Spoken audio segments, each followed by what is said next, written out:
तो ये बताया उन्होंने कि दिव्य वस्त्र होता है और दिव्य ही नाणे ही, दिव्य नाण, नाण का अर्थ नवन, तो नवन का अर्थ होता है स्नपन, स्नपन का अर्थ होता है अभिषेक। तो इनसे अच्छन्ते पूजनते वंदनते नमस्ते, वो अर्चना करते हैं, पूजा करते हैं, वंदना करते हैं, नमस्कार करते हैं। श्रवण बेलपुर में हमसे पूछा गया कि ये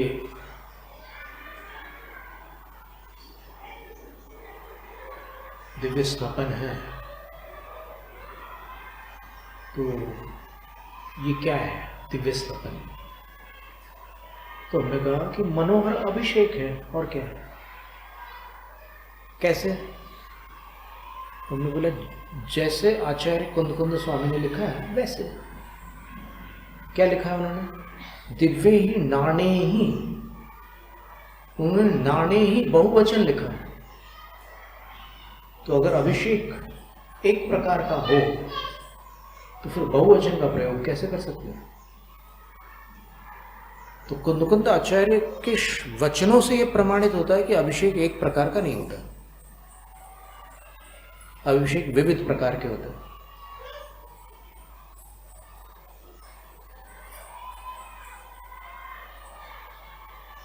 पंचामृत को लेकर के एक श्लोक आता है, अकलंक आचार्य द्वारा विरचित है। वो अकलंक अलग है, एक दूसरे अकलंक देवे हुए हैं। तो उसमें क्या लिखा है? बहुत सुंदर श्लोक है, आप एक बार में कंठस्थ भी कर सकते हैं।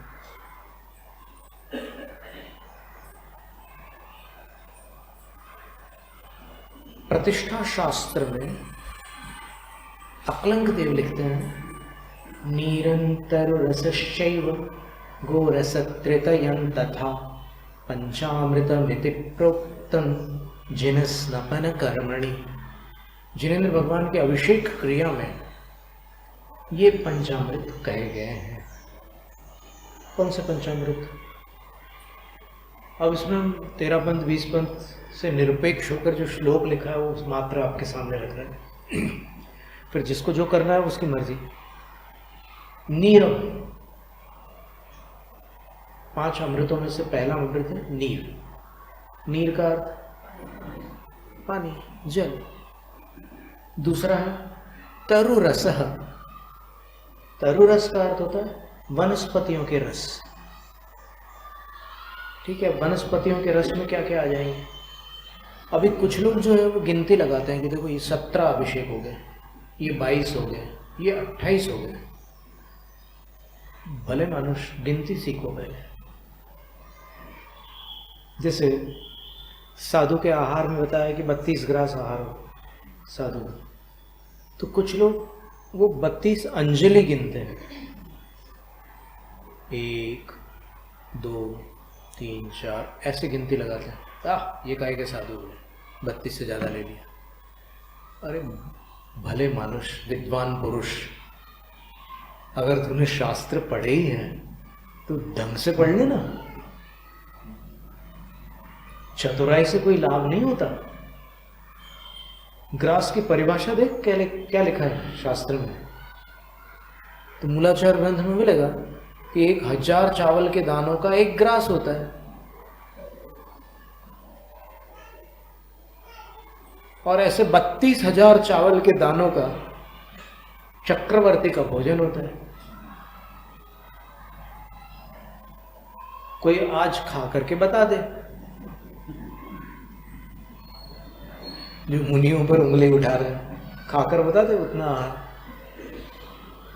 होता ही नहीं वैसा।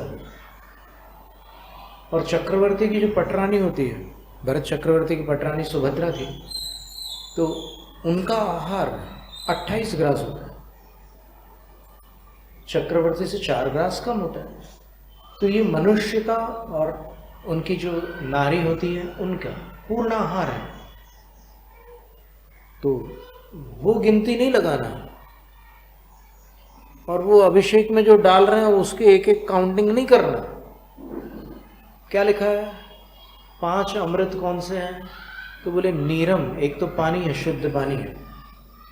दूसरा तरु रस है, तरु रस यानी वनस्पतियों के रस। अब वनस्पतियों के रस को आप कैसे गिनोगे?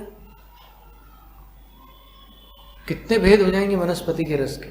इक्षु रस है, दाड़िम रस है, आम्र रस है, जमाने के रस है, वो सब एक में आएगा। 28 की गिनती मत लगाओ, उल्टी सीधी काउंटिंग मत करो, सब एक में आएगा। और फिर गोरस तृतयम, और 3 प्रकार के गोरस, दूध, दही और घृत। हो गया पंचामृत। क्या माथा पच्ची करने की जरूरत क्या है? ये हो गया पंचामृत। इस तरह ये वर्णन आता है। और अभी हम